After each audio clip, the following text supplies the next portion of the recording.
Use the power you have to co-create a field of unity, of love, of openness.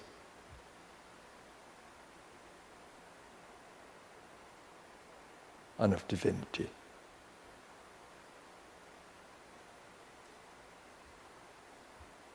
Om Shanti, Shanti, Shanti.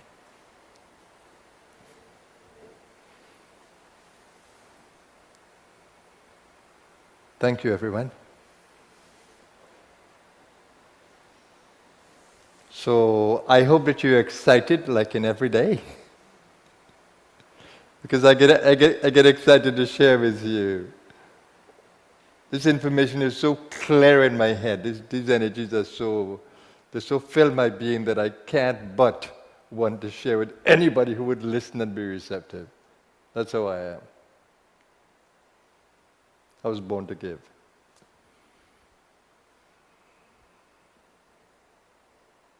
And that's what I try to do, but how many can really receive? People come to me, but they come with a little minds, and how much can I fill in there? But I give the blessing, I give the inspiration, and I let the little mind grow, as it will. Push no one. Inspire everyone.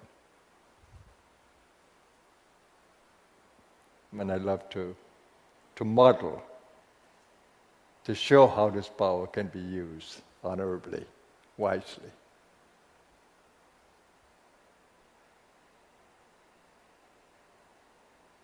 Through the beautiful animal that we've been gifted with. I love to call my body an animal. Because I love animals. And I see it as one of those. Hands, feet, eyes, mouth, depending on the earth, the nature for sustenance, animal. Look at the hands and feet.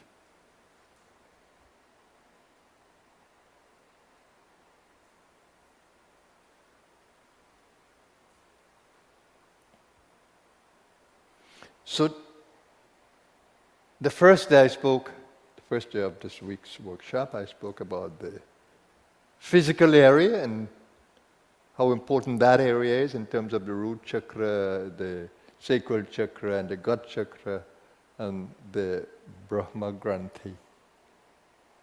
That the awakening starts there, and the features in the lower area, cleaning it up. And it works with your desire. Only when you're more spiritually awakened and you realize that you have a spiritual power inside and that you're associated with some sort of divinity, that you want to align to it. Initially in the gross area, we tend to think of the divine as outside, it's a superhuman, and we want handouts and we pray for handouts, and so we create all kinds of icons for honoring, and we want to give the best of the food. Sometimes we have animal sacrifices and human sacrifices in the ignorance. Oh my goodness.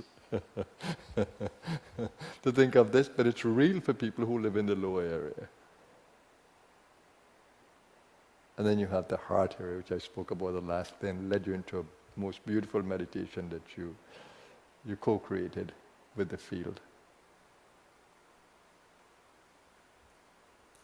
Then you see the teachings come alive. The heart takes us to another level of poetry and art and writing and drama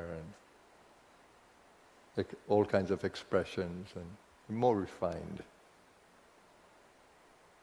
The ego experiences a higher transformation in consciousness, and as we desire more of it, the ego grows in the consciousness.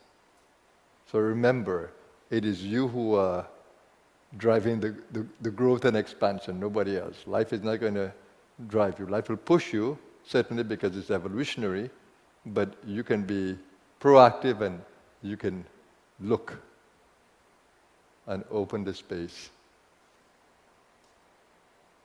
using your individual power. Today's the mind. Mind is an exciting part of the journey. Why? Because it features our best friend, the ego. The sense of power. When we are there, we love recognition, we love dominance, we love to play the field. And you see it across the world with the leaders. When they get so caught in the powerful egos, it's part of a divine play. They're granted power from the sadness, so to speak. You know, they do things too. It's like a sadhana. They train themselves in military and warfare and dominance, and they learn to ride the horses. Now today it's riding the planes and all these destructive aircrafts. Past civilizations had it too. Destroying themselves, of course. Because that's the only way to transform when human beings become so destructive.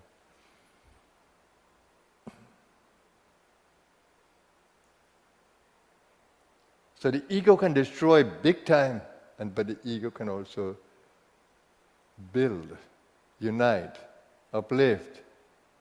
So the ego goes through quite a transformation with that sense of individual power. Little knowledge is a dangerous thing. That's what we have today in the global sphere. Little knowledge, dangerous thing. Allopathic doctors think that they have it. No, they don't have it. They cut things out, they destroy things, and they think, wow, this is the way to healing. Oh my God. Hilarious.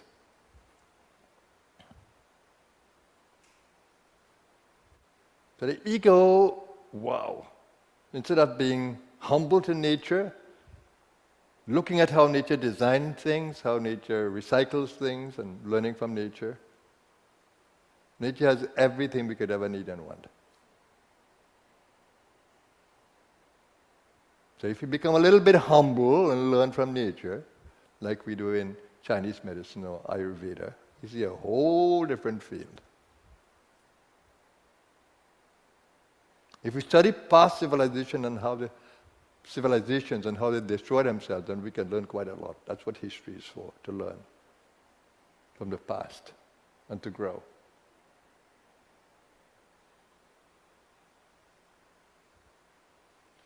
So when that sadhana starts, when you begin to feel this power of the brow, when you begin to feel that individual strength, you have to be very, very careful about how you use it. Of course, initially in your ignorance, you're going to use it in all kinds of negative ways. It's part of the play. And then when you bounce your head here and there and everywhere, and life becomes miserable, then you look to the teacher. Where am I going wrong? And then teacher will guide you. The noble teachers. Some teachers might empty your pockets, but it's part of the play. Some will give you half of the story because they want to maintain dominion, power. It's all part of the play. That's how we learn and grow. We get burned here, then we move away. We get burned a few times, and then we begin to look differently.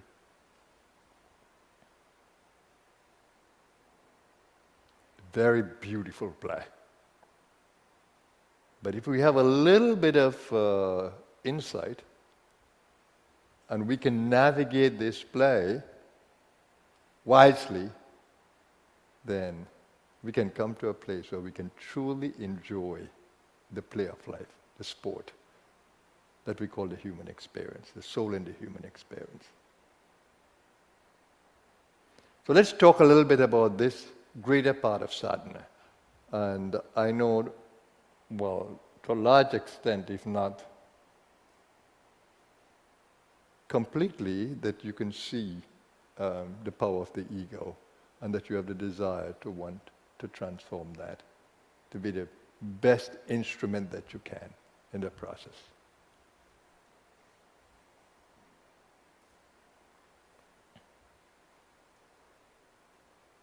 So when Kundalini enters the mental state, and you see those beautiful drawings there, the Bindu path, the road less traveled.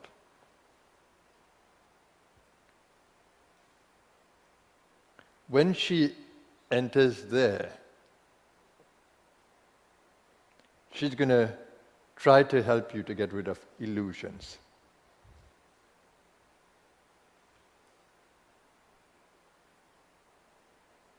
Remember that Manas chakra, the chakra that engages with the world, the senses, is going to build all kinds of stories, it's going to build all kinds of patterns in its karmic play, karmic power, action.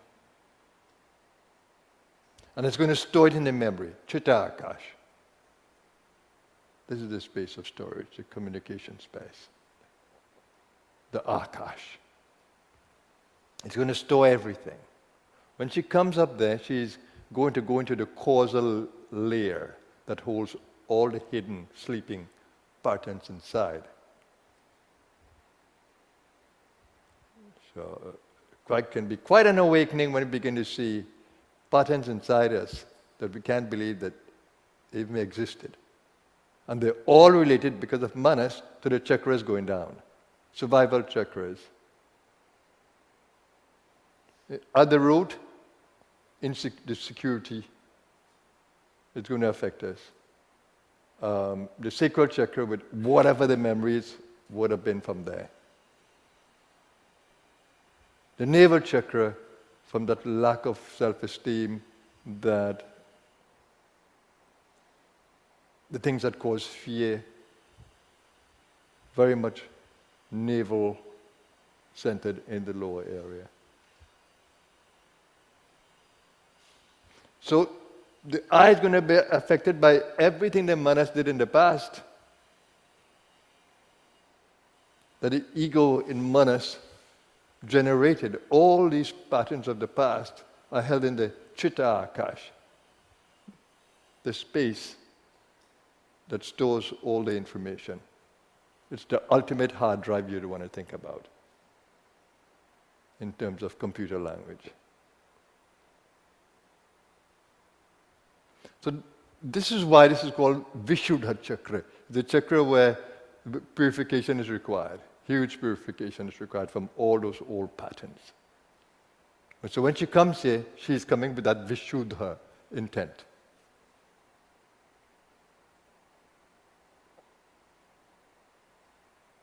So when she comes to the throat, she's going to play her game with you of cleaning up that whole area, teaching you how to listen better, how to speak differently,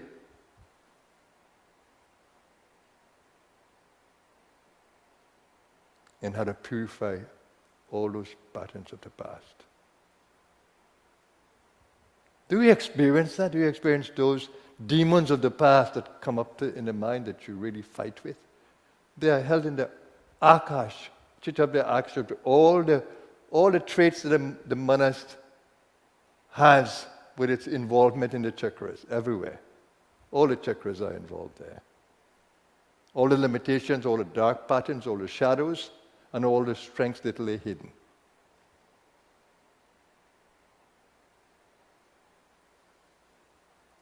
So when your desire grows in you to want to clean up that space, when you feel restless with all these demons and memories of the past that you don't like, they hold you in bondage, they sleep in the darkness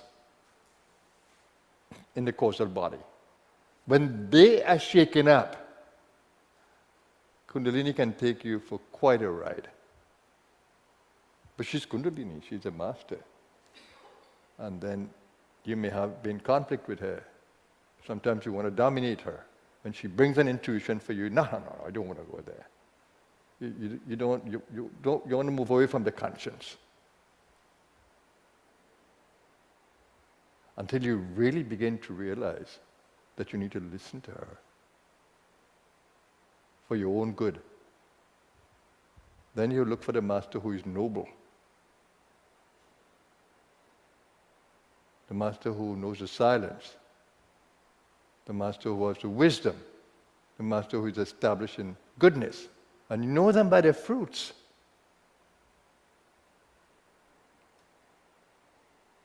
You have to observe the master very carefully and look, how do I feel in the presence? How am I impacted by the words? How do I feel by the thoughts?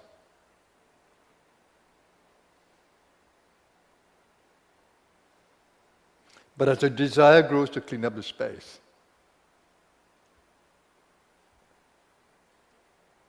you're going to be asking that question. This will take the ego on the journey inward, challenging itself to know more and more the question, who am I? So when you come to this brow center, you begin to inquire and go deeper, who am I? Where does this power come from? How much more is there? How much patterns do I have of this ego? What is it sleeping inside of me? These are the questions that will come inside of you. How do I get rid of these things? How do I clean up my I, my ego? These are the questions that comes on this side. No longer getting lost in the emotions, no longer getting lost in the body. We are very curious about the inner space and what lies in there, and our relationship with the infinite. So the study of philosophy, the study of ideas, a whole other journey. And then finally, we don't want too much of the ideas. We want the experience. So when you desire the experience, it's another level. Otherwise, we get all the degrees in philosophy, all we learn, become very learned, become scholars, but still without the experience. And when we realize that this scholarly way, this academic way is so dry, then we want to feel, we want to feel, we want to feel. And that's when we're going a little deeper inside. Let's go to the next slide.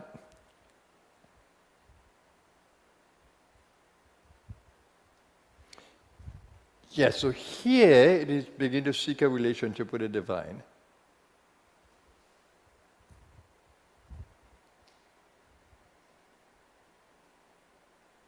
And with the awakened Kundalini, she'll bring the awareness to you. You will uncover the awareness. You will begin to feel it. When you begin to feel more and more, when that little bit of insight comes that perhaps I'm divine, perhaps I'm a spark of the fire because I can feel this power inside of me, and it must be coming from somewhere noble and good. I have to be of the light. We begin to get a little idea of possibilities. And when we begin to like this and want to grow it, then we're going to open up to the learning process. Because if a student is not ready, if a student is not receptive, if a student is not eager, what can the teacher do? So when we get eager to learn, the universe brings all the best teachers for us. And not only the teachers. When you study for an exam in the normal way, when you study all of this, how do we know how well you have studied, how well you have assimilated? What do we do? We give you an exam, we put you on a test. And the better the teacher is, they will create the best questions for you to really test you. That's what the universe does. So it can give you all this knowledge and insight from intuition and not test you. So when you see the stage so testing or testy, you know that your beautiful universe is trying to help you to grow, learn and grow.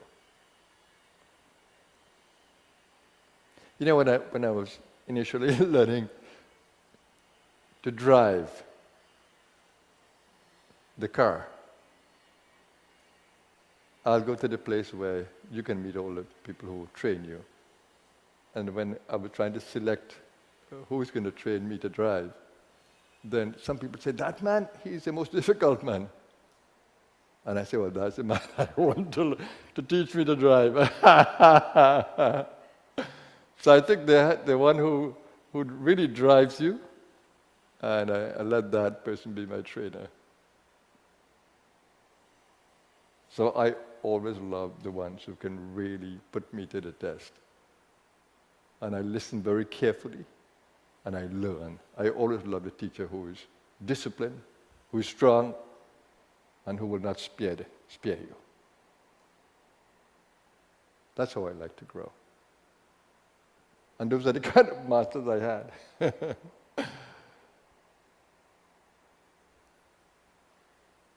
And that's the kind of discipline I thrived in.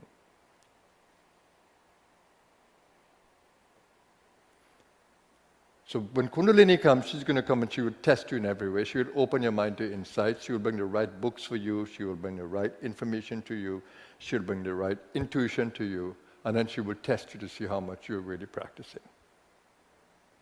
She'll put you through the ringer, as we say, until you really learn and grow. So she's not going to compromise in any way at all. If you think you have learned, and just believe that you have learned, but you've not fully learned, well, know the test is going to continue to come. And when you master them, the whole field is going to become a joy, because nothing will test you again. She has no reason to test you. So she'll make you a teacher, an instrument in the play. No need to test you. She'll bring all the most beautiful things to you, because she knows that you are not caught.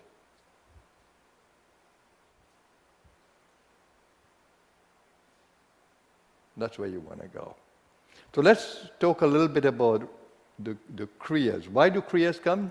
Kriyas come to purify, to transform. So we may get caught in the pitfalls, and I want to tell you what are the pitfalls on that journey. Suddenly you begin to feel like you are losing confidence. The ego is going to be pulled, the rug is going to be pulled away from the ego.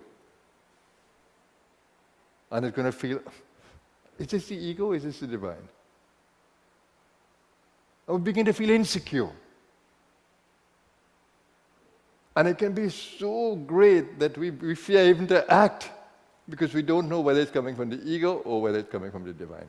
We feel insecure, undecided. This is one level.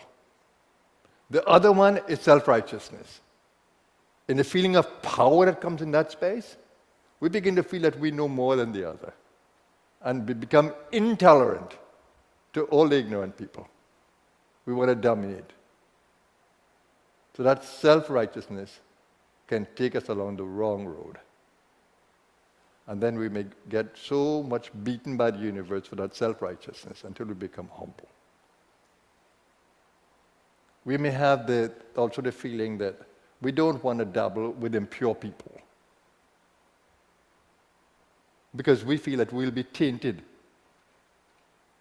And we try to hide away from anything that we think is immoral. Nothing can taint the soul in actuality. But the soul gets self-righteous in this level. And then we go through the pains of this spiritual dominance, until life humbles us to really know, see the divine in all. We cannot rise higher than the highest, and we cannot go lower than the lowest.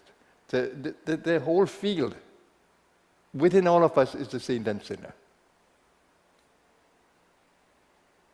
When we begin to see that, then it humbles us.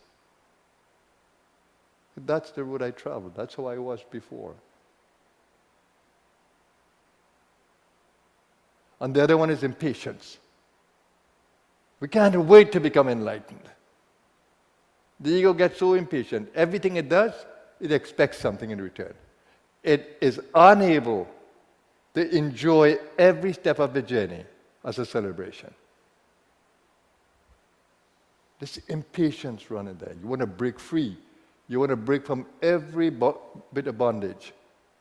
Why can't you just untie with the divine, with the play? Impatience. Of course, there might be more, but I'm just showing you 3 typical ones I have to deal with continuously with souls on the path. Self-righteousness, insecurity, and impatience.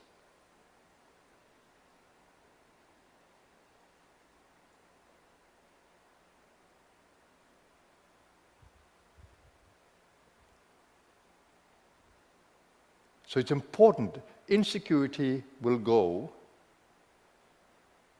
when we feel that the divine is with us, and this is a co-creation.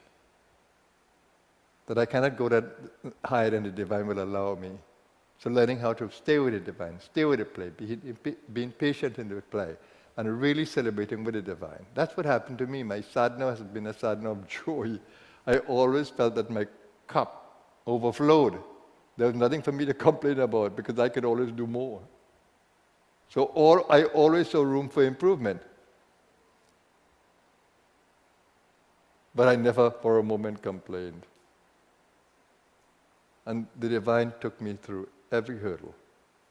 And I celebrated each time it did. The only time I became grossly impatient was when my head was so stressed. But it was, that it is said that the darkest night is the one before dawn. So I became tremendously distressed with this energy, constantly in my head, in my heart, and just seeking to burst. So that was intense. And in the dream was like normal state for me. Waking and dreaming was the same. My sadhana was in both worlds at the same time. And I saw this big tower clock. And I understood intuitively. you can't break free until the divine decides. And the divine did really decide. After 40 days, it just burst open. So the number of 40 has something that I can't really say. But the divine held me the 40 days of the sadhana.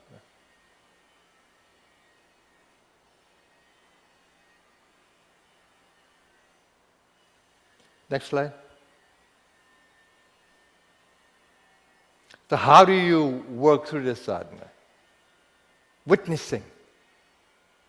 If you were to ask me what happened in my 40 days, what was the major thing? Is that the witnessing got deeper and deeper and deeper until I felt that my body was working and I wasn't. There was a gradual deepening of the witness.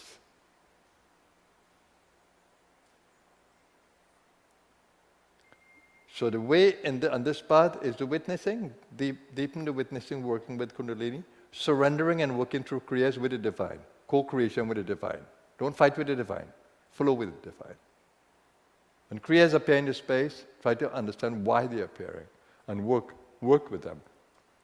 Because the divine is behind it. Being patient, allowing Kundalini herself to take you beyond the veils. That's the whole idea of the impatience. Learning how to be patient. Staying with a mantra, you need to stay in the awareness that you are divine. Don't lose that ever. That I'm divine, I'm immortal, I'm untouched, I'm beyond change, I'm pure. During this time, the one mantra that worked for me more than anything else was the mantra that I'm the master, using the name of the master. I was so into me using the name of the master that every time I said it, I felt my Kundalini rise and I felt immense strength just by repeating the name of the master and identifying with it as me. That was the mantra that took me right along the road. And on the 40th day, when I went to meditate, my mind didn't want to say, I am the master. It just said, I am. It had wanted to exert no other effort. All the stress had disappeared. It just didn't want to say. So I am the master was what carried me through the stress. And finally, when the stress was all gone, just I am existed. There is no need for me to put any force in the I am master. But when I said I am the master, it was during the time when I felt the power of the master in me. And that was the force that I rode on. I used as a vehicle to break free completely.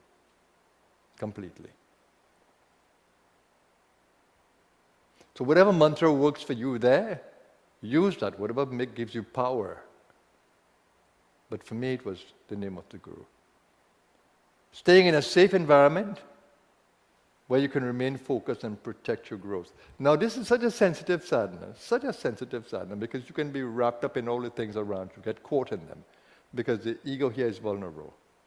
It's very vulnerable. So you need a safety net. You need a safe space.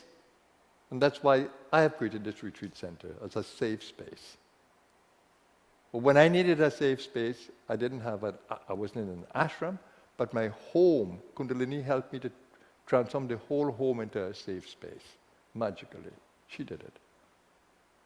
So I know how important a safe space is for sadhana. Because when you go out there, the energy is different. When you are here, in this sadhana place, it's a different kind of energy. And I've experienced that in India, in different ashrams. You know which are the real sadhana ashrams. So you need to seclude yourself however you can do it. If you have to be in the working world, engage, you need to seclude your inner space. And if perchance you can extend that to your home, that you can create a more privacy, then it's better. And if you have to engage in the world, just create that shield around you that protects you. Through repetition of the mantra, to visualization, you can create a shield around you and carry it through the day. And stay continuously in touch with that inner power through the mantra. Any one of the mantras. You keep on repeating it to stay in the present moment and to build a mental fortitude or strength.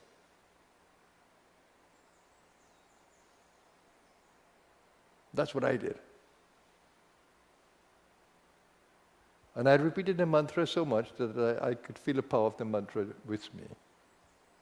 So it's what we call a japa, that you don't need to constantly repeat it because you can feel the presence of the mantra, the power of the mantra.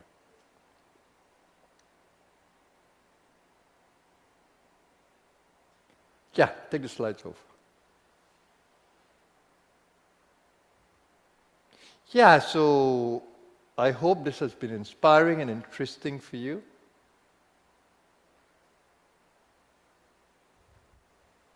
And today I'm going to just allow you to go straight in conversation so I can have a little more time with you at the end.